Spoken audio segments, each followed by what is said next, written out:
বিপ্লব মানে জীবন দিয়া বসে থাকা নয়, সে কোনো দিন আসবে না রে কর যদি ভয়। বিপ্লব মানে জীবন দেয়া, যুবকরা গাও, সে কোনো দিন আসবে না রে কর যদি ভয়। বিপ্লব মানে জীবন দিয়া বসে থাকা নয়, সে কোনো দিন আসবে না রে কর যদি ভয়।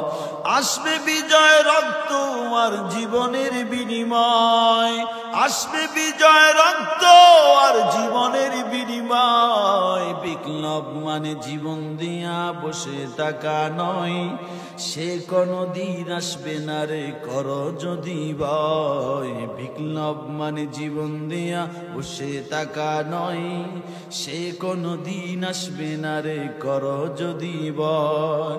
কোথা থেকে কোন বিন্দেশি শকুন আমার দেশে এসে সেবার নামে বসলো জুড়ে মির্জাফরের বেশে।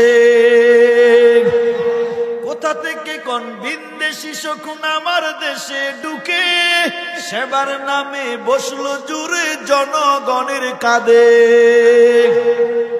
এদের করতে নাস্তা নাবুদ হতে হবে নির্ভয়, এদের করতে নাস্তা নাবুদ হতে হবে নির্ভয়। বিপ্লব মানে জীবন দেয়া বসে থাকা নয়, সে কোনো দিন আসবে না রে কর যদি ভয়। বিপ্লব মানে জীবন দেয়া বসে থাকা নয়, সে কোনো দিন আসবে না রে কর যদি ভয়।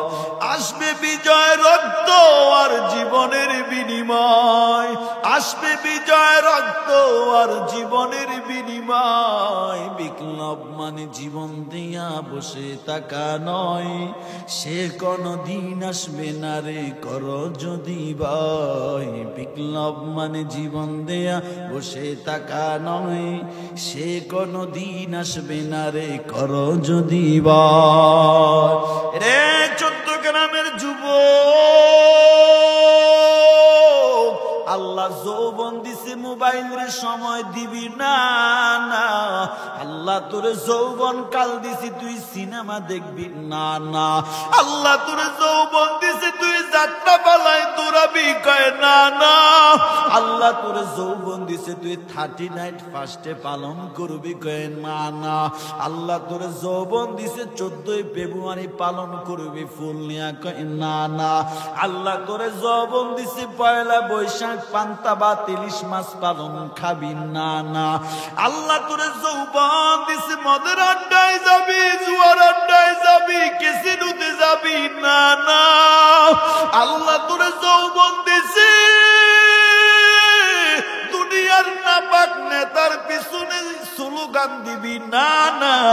আল্লাহ তোর যৌবন দিছে জন্য আল্লাহ বলে যৌবন কালটা আমি আল্লাহর কাছে বড় দামি।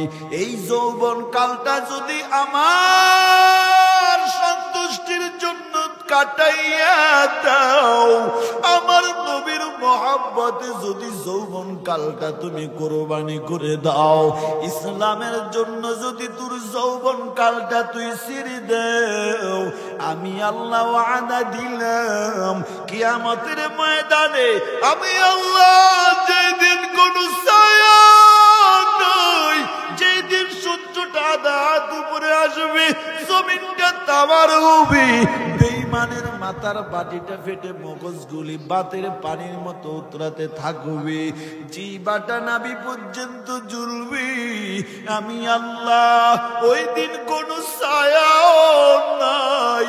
আমি আল্লাহ তুই যৌবন কালটা যে আমার রাস্তায় তুই কোরবানি করে দিলি, আমার নবীর মহব্বতে দিয়া দিলি, ওরে ইসলামের জন্য তোর জীবন দিলি, প্রয়োজনে সময় লাগলে সময় দিলি, প্রয়োজনে রক্ত লাগলে রক্ত দিলি, প্রয়োজনে জীবন দেওয়া লাগলে জীবনও দিলি। আল্লাহ বলে কিয়ামতের দিন আমি আল্লাহ তোরে যেই দিন কোনো ছায়াও নাই, আমি আল্লাহ ওই দিন তোরে আরশের নিচে ছায়া দিয়া দিলাম।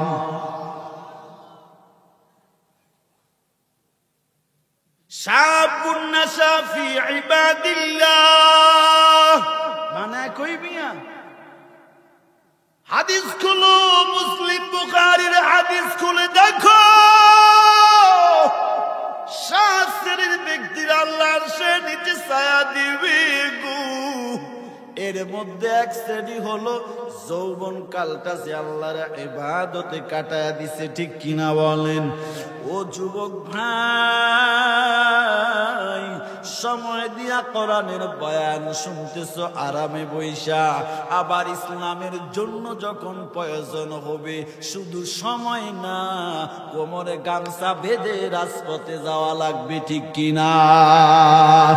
আরো যদি নাস্তিকেরা বেশি মাথা নাড়াতে, তাহলে আবু সাইদের মতো বেঈমানের সামনে বুকটা টান করে রক্ত দিতে হবে, ঠিক কিনা? ইমানেরা, ইসলামের দুশ্মনেরা যদি নাড়া দেয়, মুক্তের মতো বুক টান করে দাঁড়ায় থাকা লাগবে। আর যদি বেঈমানেরা ইসলামের বিরুদ্ধে অবস্থান নেয়, মনে রাখবা যুবক, আমাদের মাদ্রাসার প্রায় 70 জনের মতো তালেবুল ইলম কোরআনওয়ালা রক্ত দিল, ঠিক কিনা বলেন?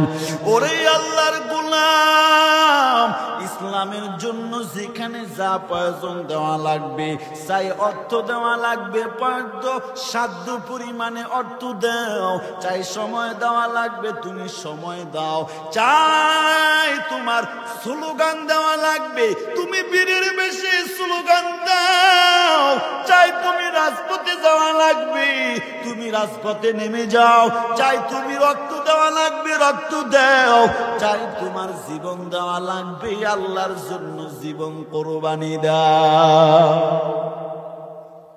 কারণ সময় দিছেন কি, অর্থ দিছেন কি, এই জীবন দিছেন কে, রক্ত দিছেন কে? দিয়েছি তো রক্ত, আরো দিব রক্ত। রক্ত কি তোর বাপের বেড়া? দুনিয়ার ক্ষমতার জন্য, দুনিয়ার নাপাক ব্যক্তির জন্য যদি তুই বলো অমুকের কিছু হলে জ্বলবে আগুন, ঘরে ঘরে কয়নি? দিয়েছি তো রক্ত, আরো দিব রক্ত, ঠিক নেই?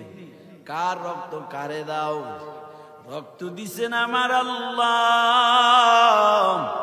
আল্লাহর দেওয়া রক্ত তুই দুনিয়াওয়ালার জন্য দিলে হবে না।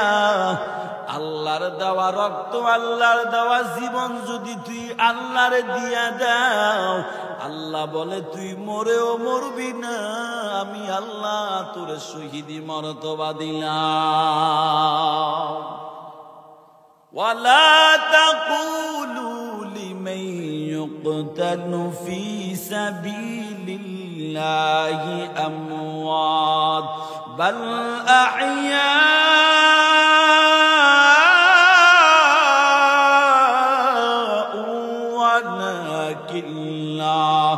ولكن لا تشعرون سبحان الله আল্লাহ রাব্বুল আলামিন সূরাতুল বাকারা হিফজ কুরআন শরীফের 2 নাম্বার পারা 2 নাম্বার পৃষ্ঠা 154 নং আয়াতে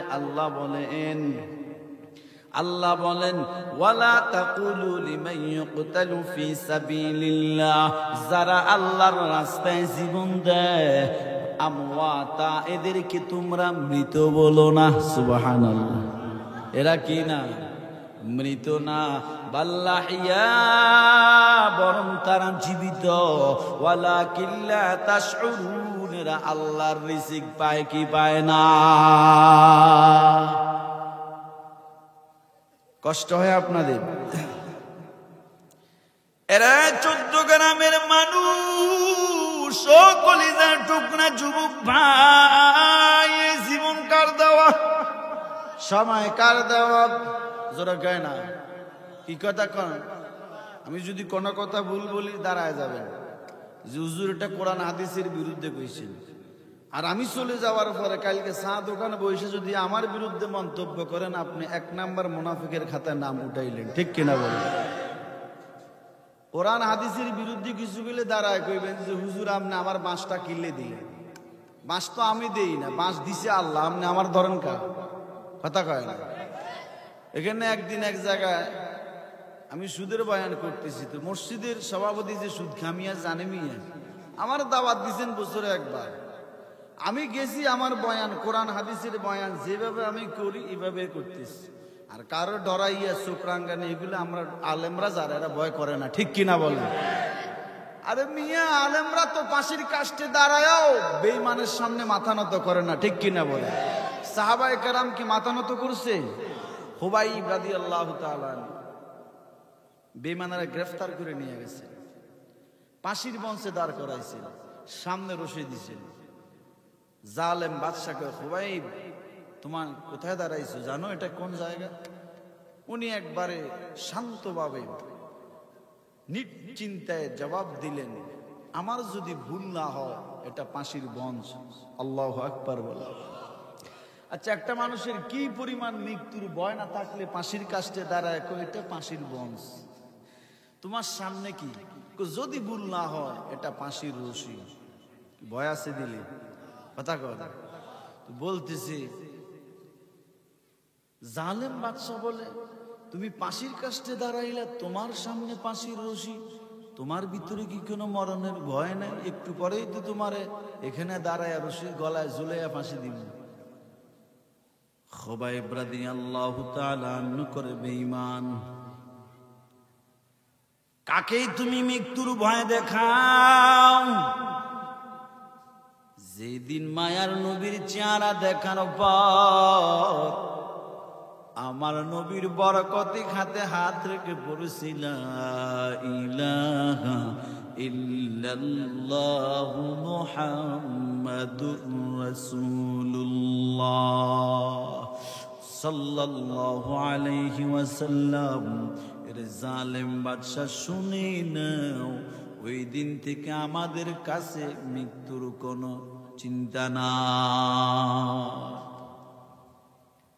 জালেম বাদশা বলেন, খুবাইব একটু পরে তোমারে ফাঁসি দেওয়া হবে, তবে একটা কথা যদি তুমি বলো তোমারে আমরা নিষ্কৃতি দিয়ে দিব, তোমারে আমরা ফাঁসি থেকে তোমারে আমরা মুক্ত করে দিব।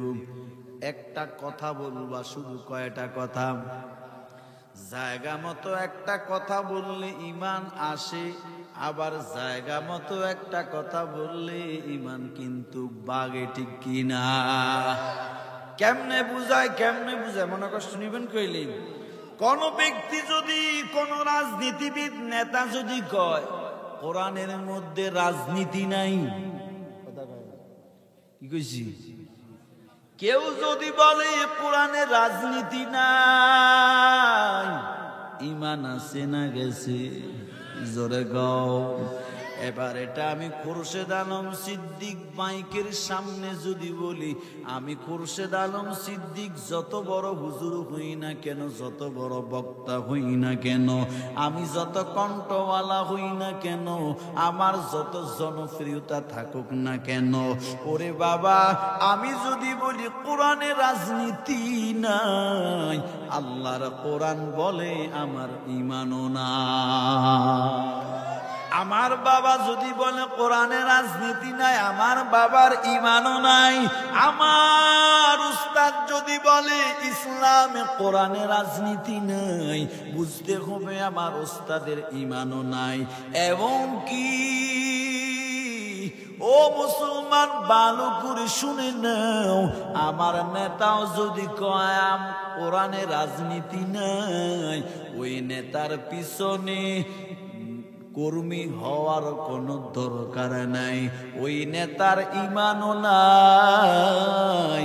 তাহলে কি বুঝলাম? কোরআনে রাজনীতি আছে না নাই? ইসলামে রাজনীতি আছে না নাই? তুমি করতে পারো না, তোমার সমস্যা আছে, ঠিক কিনা বলেন? তোমার নিজের ব্যর্থতা প্রকাশ করো, ঠিক না? কেউ যদি নামাজ পড়ে না, কিন্তু সে নামাজ তো অস্বীকার করে না, কথা বুঝছেন? নামাজ পড়ে না, সে কিন্তু বলে না যে নামাজ না পড়লে কি হয়েছে, ইসলামে নামাজ না, এটা বলে। যদি এটা বলে নামাজ ইসলামে নাই, নামাজ না পড়লে কি হবে, তাহলে ঈমান চলে যাবে, ঠিক কিনা বলেন?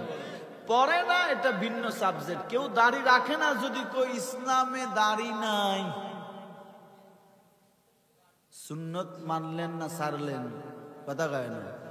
কেউ যদি কয় টুপি মাথায় না দিলে সমস্যা কি, আমি যদি কই দিলে সমস্যা কি? কথা কয় না। কেউ যদি কয় ইসলামে দাড়ি না রাখলে সমস্যা কি, আমি যদি কই রাখলে সমস্যা কি? কথা কয় না। কি আমরা হুজুররা কি দাড়ি নিয়ে চলি না? আপনারা যারা হুজুর না, অনেকের মুখে দাঁড়িয়েছে, আপনারা দাড়ি রাখার কারণে কয় লাখ টাকা জরিমানা দিচ্ছেন। দিচ্ছেন জরিমানা? বোধ আইছি। কথা কয় না। কি মনে কষ্ট নিতেছেন আমার? টেনশন করি না আমি, মনে কষ্ট নিলেও কমু না নিলেও কমু। আমার দাওয়াত দিচ্ছেন, আমি বিসমিল্লাহ করি সুদের আয়াত শুরু করছি।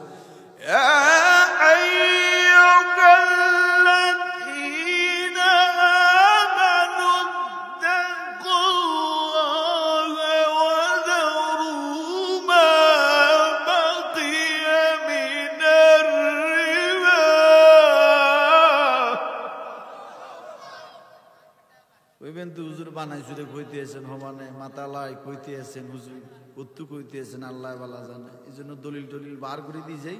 ওই যে কইছি না, যেটা কইবেন সামনে কইবেন। কালকে যদি কেউ কিছু কন তাইলে বুঝবেন যে আপনি এক নম্বর কি খোরশেদ আলম সিদ্দিক বানায়া কথা বলে না। যদি বানায় কথা কইতে 11 বছর, কয় বছর বহুত আগে ফালা দিত আমার। সূরাতুল বাকারা হেফজুল কোরআন শরীফের 3 নম্বর পারার 11 নম্বর পৃষ্ঠা। বুঝছেন? কথা কয় না, বুঝছেন? 278 নং আয়াত। আল্লাহ বলেন, হে ঈমানদারেরা, তোমরা আমি আল্লাহকে ভয় করো। সুবহানাল্লাহ। ওয়াজারু মা বাকিয়া মিনার রিবা, সুদের যত লেনদেন আছে সব ছেড়ে দাও। কার কথা? হুজুর কার কথা এটা? আমি বানাই কইছি, হুজুর আছেন না? এটা কার কথা? ইন কুনতুম মুমিনিন, যদি তুমি কি হও? মুমিন হও। তাহলে সুদ খায় না কারা? কথা কোন? সুদ খায় না কারা? মুমিন যারা। সোজা কথা বলেন, সুদ খায় না কারা? কার কথা হিসেবে? সুদ খায় কারা? নিজের মুমিন হিসেবে মানে না যারা। ঠিক কিনা বলেন? এখন যারা নিজের মুমিন মানতে রাজি নেই, আপনি খান, খাইতে খাইতে উঠি যান, ওটার তুড়ি আবার খান, প্রয়োজনে কবরের তলো কিছু টাকা পয়সা লইছেন, ফেরেশতারা যে ফিরে দিব, ফিডের থেকে বাঁচার জন্য কিছু অবৈধ টাকা সাথে করে নিয়ে যাইবেন। যেই ফেরেশতা আমি টাকা লইয়া আইছি, তবে দুঃখের বিষয় শুনেন, যে ফেরেশতা আপনারা হিডেব, এই ফেরেশতা কানে শুনে না। এই ফেরেশতা কি মালিক ফেরেশতা, এটা কানে শুনে না। ফিডে কারে গো? ফিরতে ফিরতে আপনারা তক্তা বানাই নেবেন, ফাঁসাড়ি ফাড়াই নেব ফিডি। সুদ খাইছেন কিন্তু আপনি ডাকবেন মাসা ওয়াসা, মালিক ফেরেশতা কানে শুনে না। তো আপনার চিল্লে এলাব আছে। তো আমার এক হুজুর আমার টোকন দিছে, হুজুর নামাজের ওয়াজ করেন। কিসের ওয়াজ? হেবেটা যে খা কি জানি না। কথা কন, হেমি যে খা আমি জানি। আমার মনে চাইছে সুদের বিরুদ্ধে। এই যে আপনাদের এখানে যে কি ওয়াজ করি, আমি গাড়িতে বসে বসে কোরআনের আয়াত মনে করতেছি, কোনটা বলিম, কোন বিষয়ে কথা বলিম, কোন কোন আয়াতগুলি বলিম। আপনি দেখছেন না আমি এখানে বসে টুই দিছি, দেখছেন নি? হ্যাঁ, কাগজগুলো আমি যে নোট করে রেখেছি দেখছেন। আমি জানি যে বাঙালি খুব চালাক। ঠিক কিনা বলেন? কই থেকে কই নি ঢালি দেয় বলা যায় না। এই জন্য আমি দলিল টলিল সব দাগ নকশা দিয়ে রেখেছি, কনফিস্টেড কনসুলের সব দাগ আছে কিন্তু। ঠিক আছে? আচ্ছা শুনেন, মনে কষ্ট নিতেছেন আপনারা? আমার টোকন দিয়ে হুজুর নামাজের ওয়াজ করেন। কিসের ওয়াজ? হয়ে গেছে মাথা গরম। যুবক মানুষ না, কথা কয় যুবক মানুষ। আমি আমার বিষয়ে ওয়াজ করি, আপনার টোকন দেন নামাজের বিষয়ে ওয়াজ করতাম। তাহলে হেমি এটা কাপ্তানগিরি করছি কি করে নাই? হেমি এখানে তো একটু বাটফারি করছে, ঠিক নেই? পণ্ডিত কয় আর কি ডারে কি পণ্ডিত বুঝেননি? এক লাইন বেশি বুঝে। মানে হুজুররা কইলে হয় না, হেবেড়া কইলে হয়। ঠিক নি? আল্লাহ আমি কইছি কি দিছেন? নামাজের বিষয়। আমি কোন বিষয় বয়ান করি? আপনি কি আমার আগে কইছেন? কয় না। তো আমি এখানে বয়ান করি শুধু আপনি যে নামাজ দেখে দিলেন। এখন এলাকার লোক চিনে কি চিনে না? যদিও আমি চিনতাম না উনি সুদ খায়, ওনার কারণে পণ্ডিতির কারণে এলাকার লোক হুজুর এই বিষয়ে ওয়াজ করেন। এলাকার লোকে কি কি হুজুর যে বিষয় ধরছেন এই বিষয় কি করেন? তো হেতার হেমি আর অজাগ করে দিছি না কুমির মানুষের কথা কয় না, সজাগ করছি কিনা? এরা 14 গ্রামের যুবক, ভালো করে বুঝে নাও, প্রয়োজনে ইসলামের জন্য সময় লাগলে সময় দিবেন, ঠিক কিনা বলেন? ইসলামের জন্য যেখানে রাজপথে স্লোগান দেওয়া লাগে রাজপথে ঝাঁপায়া পড়বেন, ঠিক কিনা বলেন? ইসলামের জন্য যেখানে রক্তের প্রয়োজন হয় সেখানে রক্ত দিবেন। ইসলামের বিজয়ের জন্য যেখানে জীবন দেওয়া লাগে সেখানে জীবন দিবেন। তবে মনে রাখবেন, এই জীবন দিচ্ছেন আমার আল্লাহ। এই জীবনটা গাড়ি অ্যাক্সিডেন্টেও কেউ মারা যায়, ঘুমের ঘরেও কেউ মারা যায়, আবার বিদ্যুৎ শর্ট করেও কেউ মারা যায়, লঞ্চ ডুবিয়াও মারা যায়, পানিতে ডুবিয়াও মারা যায়, রাজনীতির বংশেও কেউ মারা যায়। তবে মনে রাখবেন, আল্লাহর দেওয়া জীবন যদি আল্লাহর রাস্তায় দিয়ে দাও, আল্লাহ বলে তুই মরিয়াও অমর হইয়া থাকবি, ঠিক কিনা? যেমন রাসূলের সাহাবী খুবাইবের কথা মনে আছে? মনে আছে আপনাদের? বেঈমান খুবাইব রে তোরে জেলখানায় বন্দী করে নিয়ে গেল। রাসূলের সাহাবী খুবাইব বেঈমান জালেম বাদশা খুবাইব রে বন্দী করে নিয়ে গেল, ফাঁসির কাস্টে দাঁড় করাইল। ও খুবাইব, বলো তুমি কোথায় দাঁড়াইলা? তোমার সামনে কি ফাঁসির বংশে দাঁড়াইলাম, সামনে ফাঁসির রশি। এরে খুবাইব, তোর কি মৃত্যুর ভয় না?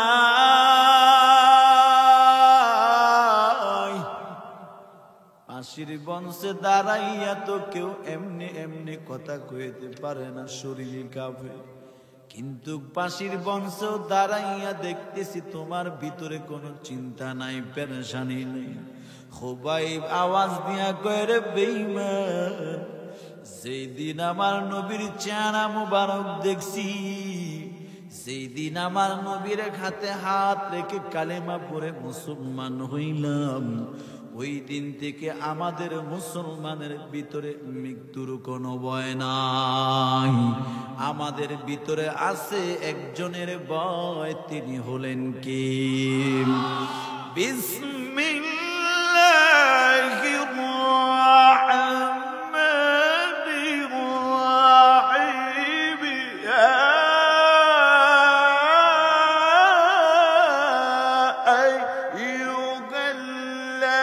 আইয়ুহাল্লাযীনা আমানু তাকুল্লাহ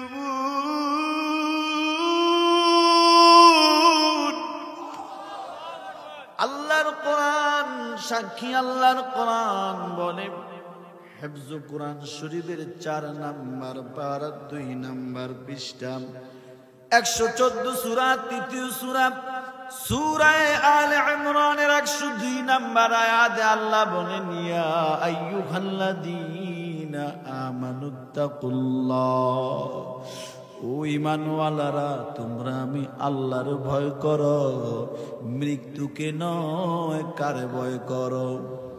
জোরে বলেন। আল্লাহ কোরআনের যত জায়গায় বলেছেন, আল্লাহ বলেন নাই মৃত্যুর ভয় করো, আল্লাহ বলেন আমার ভয় করো। কারণ যাদের অন্তরে আল্লাহর ভয়, এরা মৃত্যুর ভয় করে না। বরঞ্চ নবী হাদিসে তাদেরকে মায়ার বাণী শুনান। ক্বালান নাবিয়্যু সাল্লাল্লাহু আলাইহি ওয়া আলিহি ওয়াসাল্লাম তুহফাতুল মুমিনিল মাউত, ইমানদারের জন্য মৃত্যু হলো একটা উপহার। কি বলেন? জোরে বলেন কি? কিন্তু আল্লাহ বলেন আগে আমারে ভয় করো, আমারে ভয় করো। ভিন্ন আয়াতে আল্লাহ বলেন ইয়া আইয়ুহাল্লাযীনা আমানুত্তাকুল্লাহ ওয়া কুলু কাওলান সাদীদা, ও ঈমানওয়ালারা আমারে ভয় করো, জবান দিয়ে সত্য কথা বলো। ভিন্ন আয়াতে আল্লাহ বলেন ইয়া আইয়ুহাল্লাযীনা আমানুত্তাকুল্লাহ ওয়া কুনু মা'আস সাদিকিন, ও ঈমানওয়ালারা আমি আল্লাহর ভয় করো আর সত্যবাদী খাঁটি আল্লাহওয়ালা সাদিকিনদের বন্ধু হয়ে যাও। আল্লাহ আলে ইমরানের 102 নম্বর আয়াতে আল্লাহ বলেন ইয়া আইয়ুহাল্লাযীনা আমানুত্তাকুল্লাহ, ও মুমিনের দল, ও ঈমানওয়ালারা আমি আল্লাহর ভয় করো হাক্কা তুকাতিহি, কই যেমন করে আমার ভয় করা দরকার। ওয়ালা তামুতুন্না, সাবধান, কেউ মরবা না, কেউ মরবা না, কেউ মরবা না মানে কথা শেষ না, না। আল্লাহ কই ইল্লা কিন্তু মুসলিমুন, মুসলমান না হওয়া ছাড়া মরবি না। আল্লাহ আমারে আপনারে পরিপূর্ণ মুসলমান বানায়া দেন বলিয়া আমিন। কষ্ট হয় আপনাদের? আর একটু চলবে, কথা কয় না রে, মনোজাত দিয়ে দি। হ্যাঁ, কটা বাজে চাই? হ্যাঁ, মোবাইল আসেনি না গেছে? হ্যাঁ, 10:46। হ্যাঁ, 1 ঘন্টা হইলে আবার নিউজ দিয়ে। আল্লাহ আল্লাহ। খুবাইব রাদিয়াল্লাহু তাআলা আনহু কয় মৃত্যুর কোনো ভয় নাই, আমরা মৃত্যুরে ভয় করি না। আমরা ভয় করি কাকে বলেন? জালেম বাদশা বলে একটা অফার দিব তোমার, একটা কথা যদি তুমি বলো, কথাটা যদি তুমি পাশির বংশে দাঁড়ায় বলতে পারো, তোমার বেকসুর খালাস দিয়া দিমু। কি কথা? কয় তুমি যেখানে দাঁড়াইয়া আছো তুমি শুধু অতটুকু বলো যে পাশের কাছে তুমি দাঁড়াইয়া আছো, এই পাশের বংশে তুমি না হইয়া তোমাদের নবী মুহাম্মদ যদি হইতো তুমি খুশি হইতা। নাউজুবিল্লাহ কয় না? এ জোরে কর নাউজুবিল্লাহ। যেই বংশে তুমি দাঁড়াইয়া আছো রে হুমাই,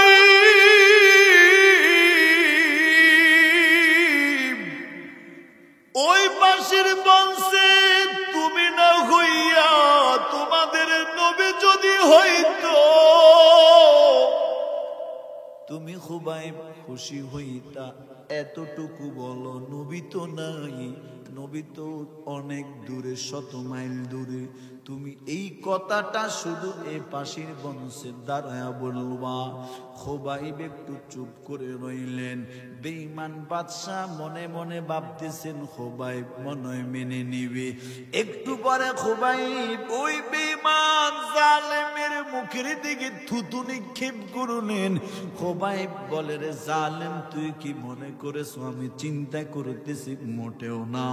এরে খুবাইব, যে বেঈমান আমার নবীর ব্যাপারে এমন কথা কয়, আমার তো হাত পা বাঁধা, আমার যদি হাত পা খোলা থাকতো তোরে আমি জমিনের মধ্যে ঢুকায়া দিতাম, কিন্তু মুখের থুতুটা জমা করলাম যাতে করে থুতু মারিয়াও আমার আল্লাহর দেখাইলাম যে জবান দিয়া তুই আমার নবীর অপমান সূচক কথা বলেছো, এই জবানের মধ্যে আমি খুবাইব থুতু মেরে প্রমাণ করে দিলাম আমরা নবীর খাঁটি আশিক।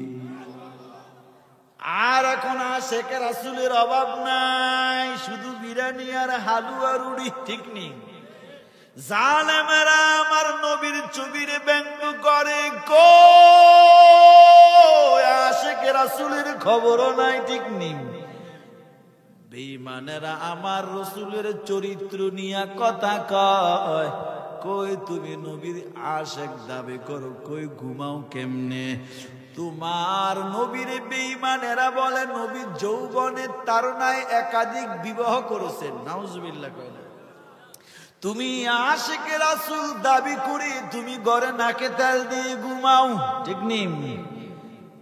তোমার মতো আলেমদেরকে জেলিনে তুমি মোল্লা নাকে তেল দিয়ে ঘুমাও, তুমি আশিকে রাসূল, তোমার নামের আগে সুন্নি, ঠিক নেই? তোমার নামের আগে আশেক, তোমার মাথায় টুপি নাই, গায়ে নবীর সুন্নতি জামা নাই, মুখে নবীর সুন্নতি দাড়ি নাই, তুমি নিজের নবীর আশেক দাবি করো। মনে রাখবা নবীর শুধু ভালোবাসলে হবে না, নবীর জন্য জীবন দেওয়া লাগবে, কি লাগবে না? আল্লাহর কসম, আল্লাহর পরে জমিনে মুহাম্মদ নবীর যদি আল্লাহর পরে সবচেয়ে কেউ ভালোবেসে থাকেন, আল্লাহর পরে একজন মানুষের নাম ইতিহাসের পাতায় পাওয়া যায়, তিনি হলেন আবু তালেব। কে?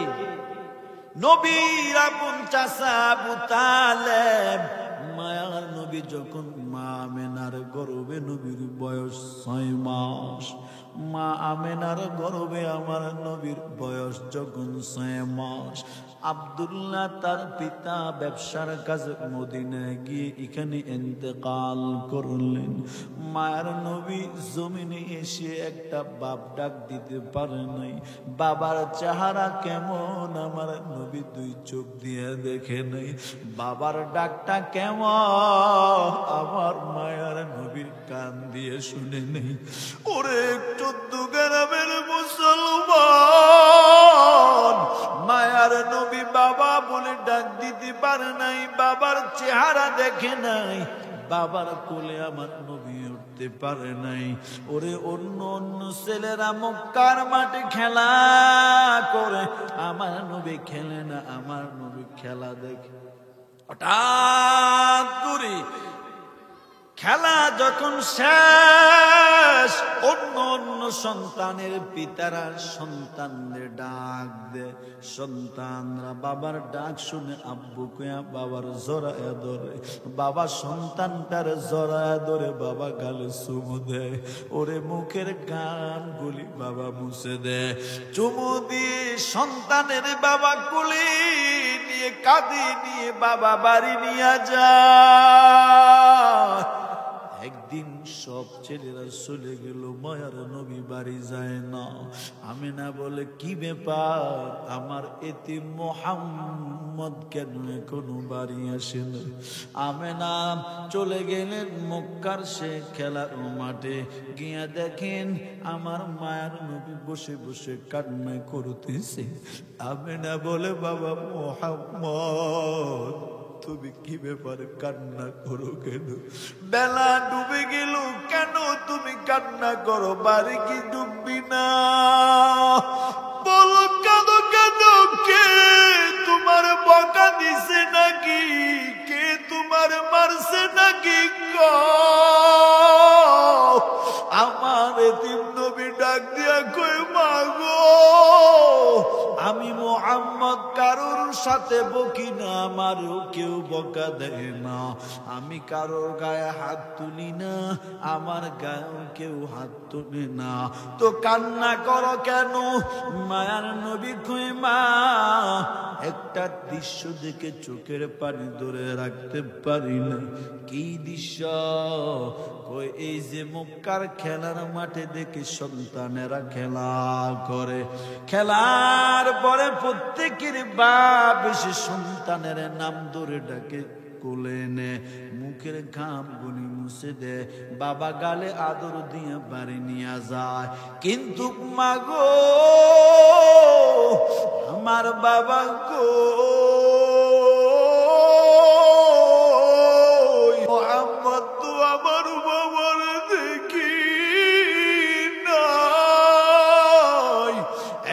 দিন আমি রে মোহাম্মদ বলে ডাক দিল না, আমার কুলে নিল না, আমার চুমু দিল না। ও মা আমেনা আমার বাবা কি আমার কথা মনে পড়ে না? আরে 14 গ্রামের মুসলমান, 6 মাস বয়সে আমার নবীর বাবা আব্দুল্লাহ বিদায়, 6 বছর বয়সে মা আমেনাও দুনিয়া থেকে বিদায়, 9 বছর 10 বছর এই সময় দাদা আব্দুল মুত্তালিব বিদায়। তবে আব্দুল মুত্তালিব মরার আগে তার সন্তান আবু তালেব ডেকে নিয়ে বলে, ও আবু তালেব আমার সন্তান, এদিকে আয়, আমি আব্দুল মুত্তালিব মক্কার সরদার মনে হয় দুনিয়া থেকে বিদায় নেব। তবে বিদায় নেওয়ার আগে আমি তোর কাছে একটা ওসিয়ত করে যাই, তোর কাছে একটা জিনিস আমানত রেখে যাই। কি বাবা গো, কি আমানত? নবীর চাচা আব্দুল মুত্তালিব মায়ার নবীর ডাক দিয়ে কই আমার তিমনাতি কই? আমার মায়ার নবীর হাতটা দূরে আব্দুল মুত্তালিবের হাতের সাথে লাগায়া দিলেন। লাগায়া দিয়া কইরে, আবু তালেব, এই যে আমার নাতি মুহাম্মদ তার বাবা দেখে নাই, জীবনেও সেই জন্মের পর বাবা ডাক দিতে পারে নাই। আমার এই নাতি বাবা তুই চোখে দেখে নাই, বাবা ডাক দিতে পারে নাই। মা দুনিয়া থেকে বিদায় নিয়ে গেল। আমি তার দাদা আব্দুল মুত্তালিব তার কয়েক বছর দেখে রাখলাম। এখন মনে হয় আমিও দুনিয়ায় আর বাঁচব না। তবে আমার এতিম নাতিরে কে দেখবে? আমার নাতির তো আপন কেউ নেই।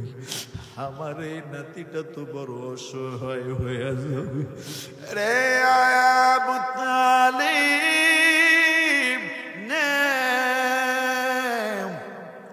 মৃত্যুর আগে আমার এতিম মুহাম্মদটারে তোর হাতে তুলে দিলাম, যাতে আমার মুহাম্মদের যেতে কষ্ট না হয়। আব্দুল মুত্তালিব দুনিয়া থেকে বিদায় নিয়ে গেলেন। আল্লাহর কসম,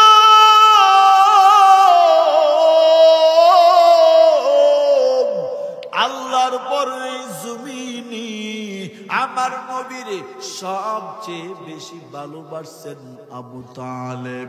কেমন ভালোবাসছেন? আবু তালেব আমার নবীরে নিজের হাতে গোসল দিছে। আমার মায়ার নবীরে আবু তালেব গায়ের মধ্যে জামা লাগায়া দিছে, মাথায় তেল মেখে দিছে আমার নবীর। শুধু তাই না, আমার নবীর আবু তালেব কলিজা বুকের মধ্যে মুহাম্মদ নবীর নিয়ে ঘুমাইছে। শুধু তাই না, আমার নবীর আবু তালেব কোথাও যদি ব্যবসার কাজে যেতেন, আবু তালেব আমার এতিম নবীর সাথে সাথে নিয়ে যাইতেন। শুধু তাই না, আমার নবীর জন্য আবু তালেব 3টা বছর গৃহবন্দী ছিলেন। আমার নবীও 3 বছর জেলে ছিলেন, গৃহবন্দী ছিলেন। ঠিক আবু তালেব আমার নবীর মহব্বতে 3টা বছর এতিম নবীর সাথে কাটাইলেন।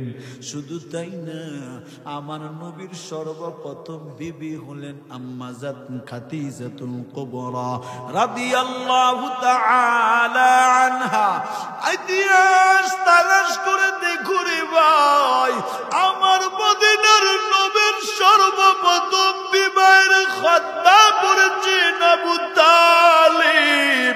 ইতিহাস তালাশ করে দেখো রে ভাই, আবু তালেব মরার পর কবরে নামাইলেন আমার নবী।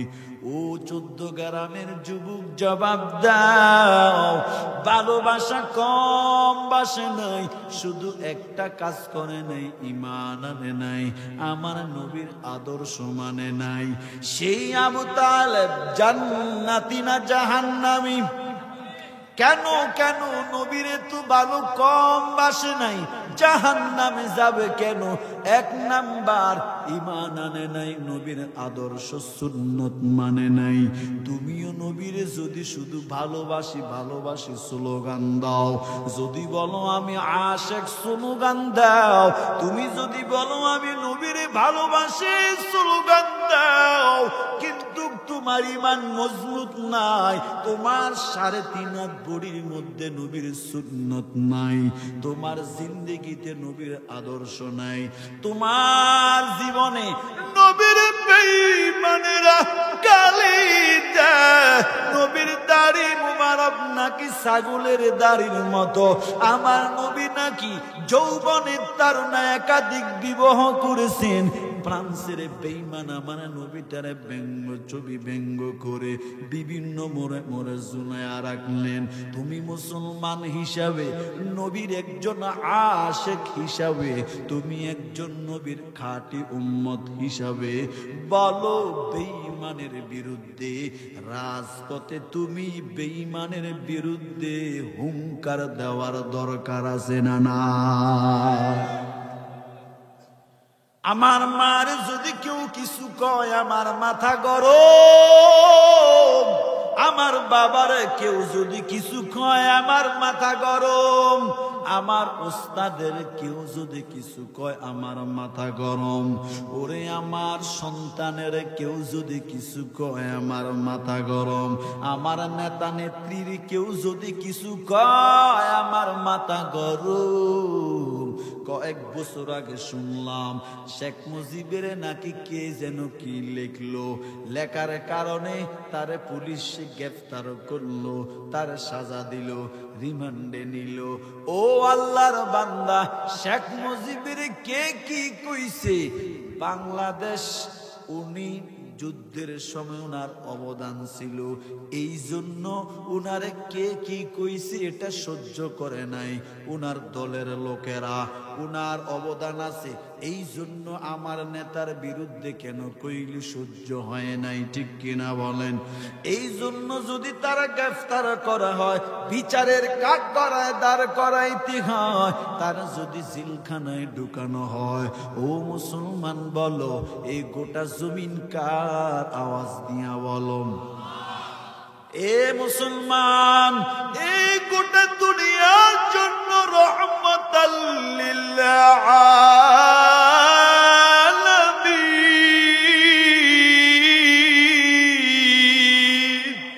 আমার আল্লাহ বলেন গোটা জগতের জন্য রব্বিল আলামিন, আমার আল্লাহ গোটা জাহান গোটা জগতের প্রতিপালক, আমার নবী হলেন রহমাতাল লিল আলামিন, আমার নবী হলেন গোটা জগতের জন্য রহমত।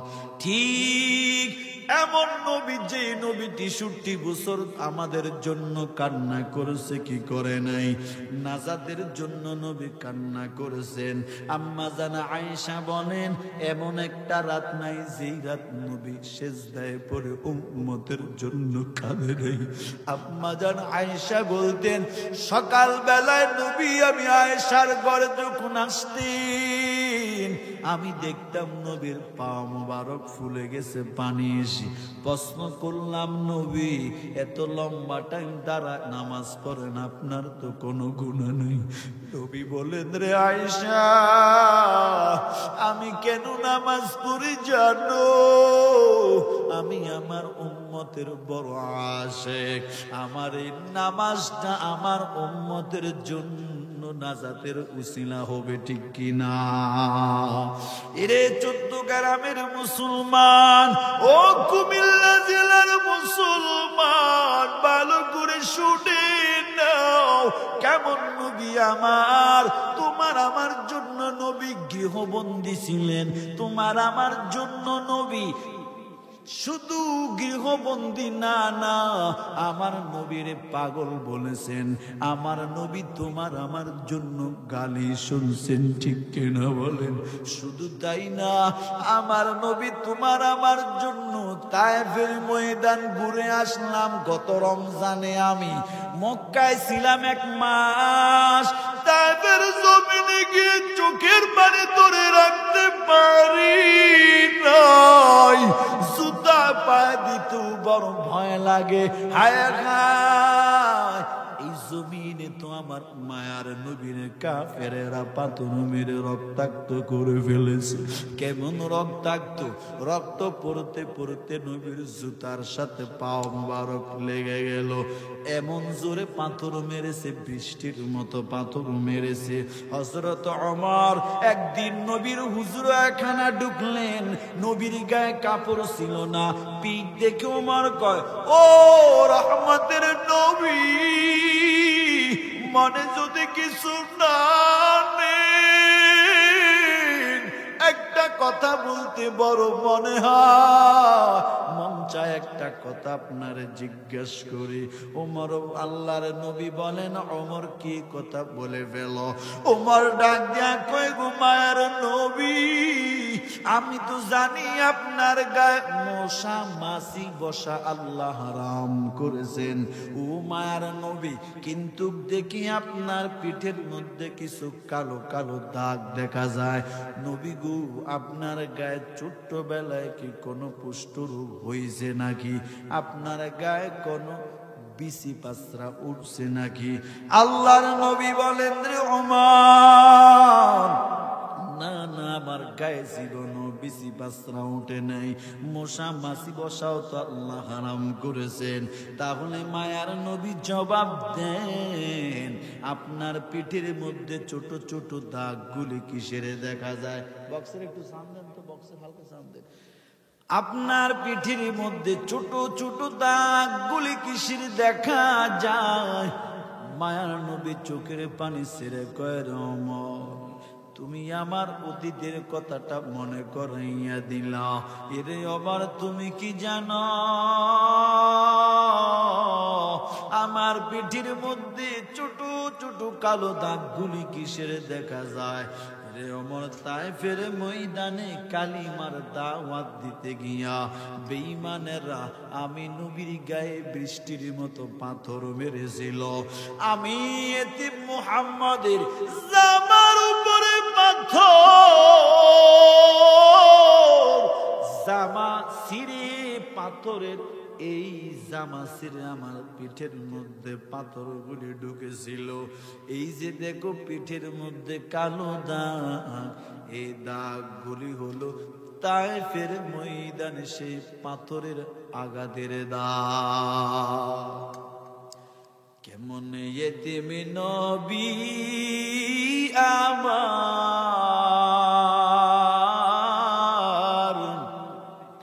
পিতা মাতা নাই যে তাহার, এরপরেও কত মারা মারলো কাফের দুশ্মনে। নবী বিনে কে তরাবে ফুলসিরাত মিজানে, নবী বিনে কে তরাবে ফুলসিরাত মিজানে। চলো চলো চলো মুমিন, চলো নবীর সন্ধানে, নবী বিনে কে তরাবে ফুলসিরাত মিজানে, নবী বিনে কে তরাবে ফুলসিরাত মিজানে।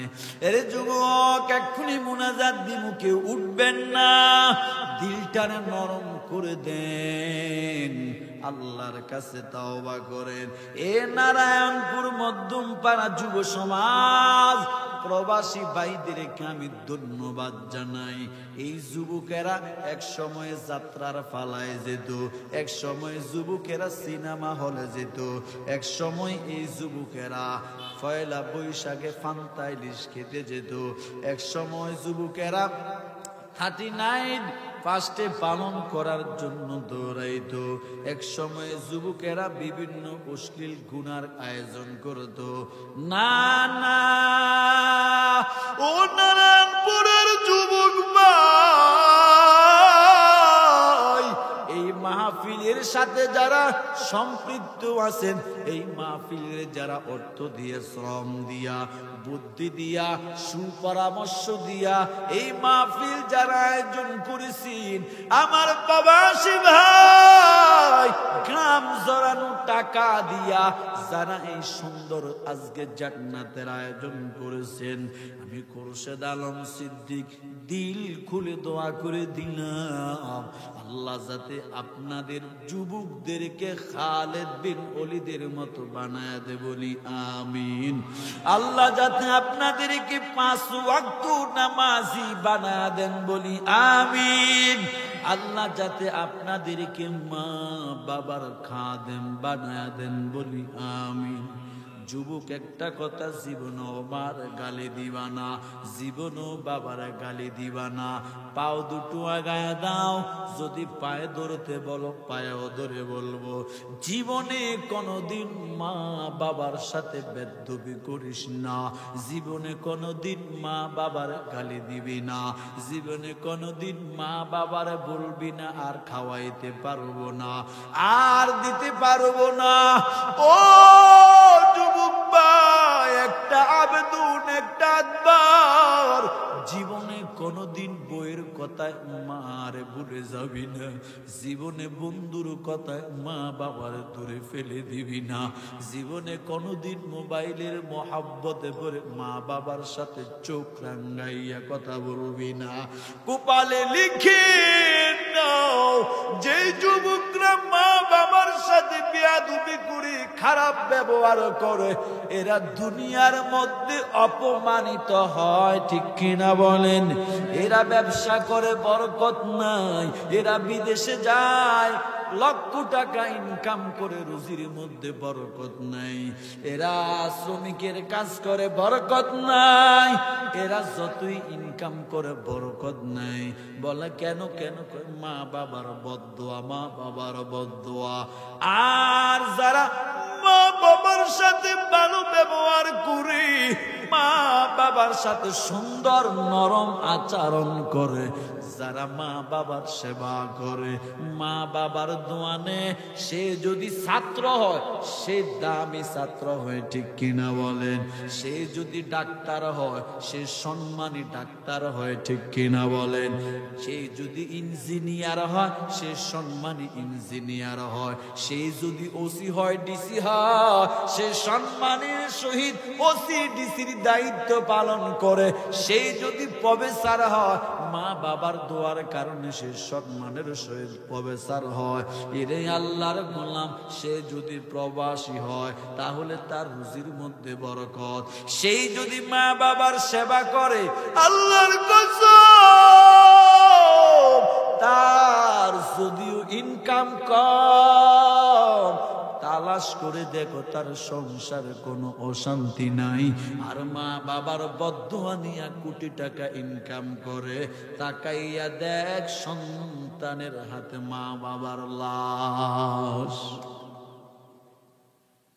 পায়ে ধরে বলি, যারা মা বাবা আছে বেশি, মা বাবার সাথে ভালো ব্যবহার করবা, মা বাবার দোয়া নিবে, রাজি আসুন। আল্লামা আশরাফ আলী থানভী রহমতুল্লাহ আলাইহি বলেন, মা বাবার সেবা যারা করে, আল্লাহ দুনিয়াতে তাদেরকে 5টা পুরস্কার দিবেন। কয়টা? 1 নাম্বার পুরস্কার, মা বাবার সেবা যে সন্তানেরা করবে, আল্লাহ পাক ওই সন্তানের হায়াত বাড়ায়া দেয়। 2 নাম্বার, আল্লাহ ওই সন্তানটার বিপদ মুসিবত অ্যাক্সিডেন্ট থেকে হেফাজত করে। 3 নাম্বার, আল্লাহ পাক ওই সন্তানটার সম্মানের চেয়ারে বসায়। আমি খুরশেদ আলম সিদ্দিক